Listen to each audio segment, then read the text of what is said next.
As I was saying, um, about how it all ties to territory, we all know about colonialism. They came, they took the land to take the minerals and whatever. Now, when it comes to Namibia, or formerly known as Southwest Africa, specifically, uh, Germany came, they claimed it as their territory, and they pushed out the people violently and they took land.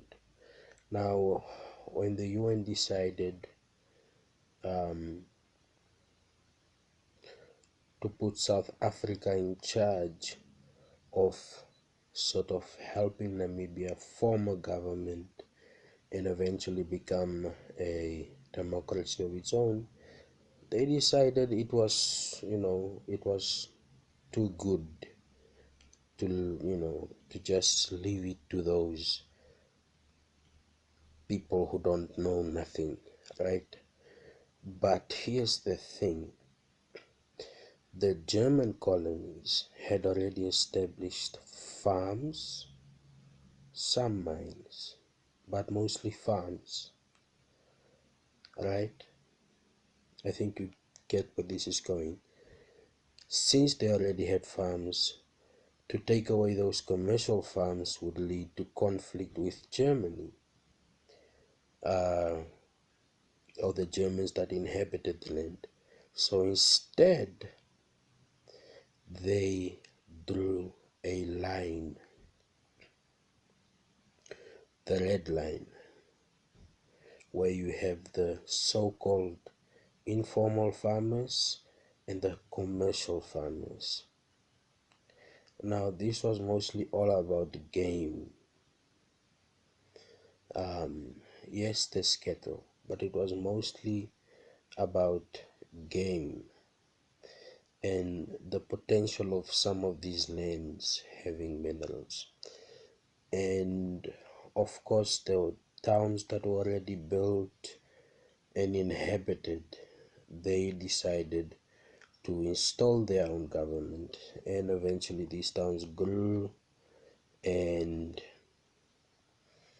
that's a quarter of the story.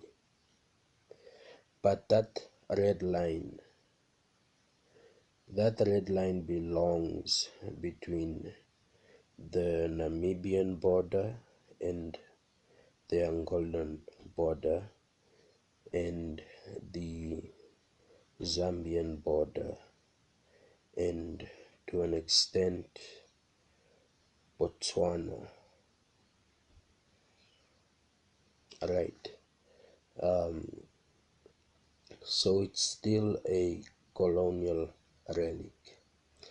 So why mention this?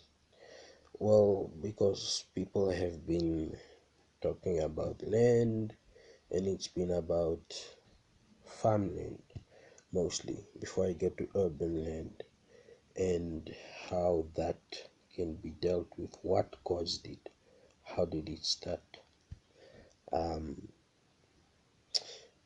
Most of the foreign owners of farmland are in Germany, so the negotiations should include the German government, one would think.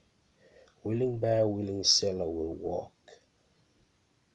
if they are pressured by their own government, and their government doesn't want to deal with further disgrace, with the whole pressure about the reparations and so forth.